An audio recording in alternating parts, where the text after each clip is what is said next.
Bueno, el embarazo no planeado entre los adolescentes no solo ocurre aquí en la Ciudad de México. Las cifras son alarmantes a nivel nacional.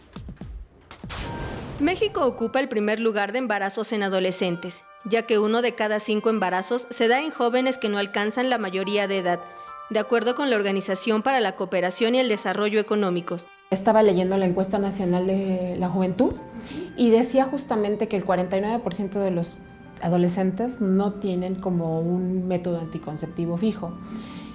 Hay muchas causas, pero me llama mucho la atención más o menos el 30%, englobo, lo voy a englobar así, 30%, decía, 1, no conocen bien los métodos, 2, no quieren utilizarlos, y esto me suena a mí también muchísimo a desconocimiento, y 3, los utilizan una vez y los dejan.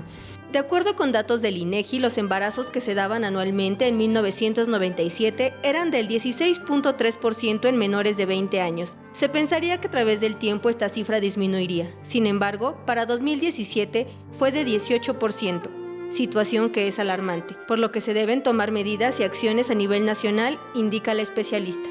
Hay embarazos desde los 12 años, ya están haciendo desde los 12 años, hasta los 19, ¿no? que son los que nos ponen más en alerta. Entonces sí son chicas muy jóvenes a las que que tienen cambios en su vida, dejan de estudiar, la cuestión económica pues se merma porque tú estabas dependiendo de tus papás para estudiar y ahora tú tienes que ser la responsable de suministrar.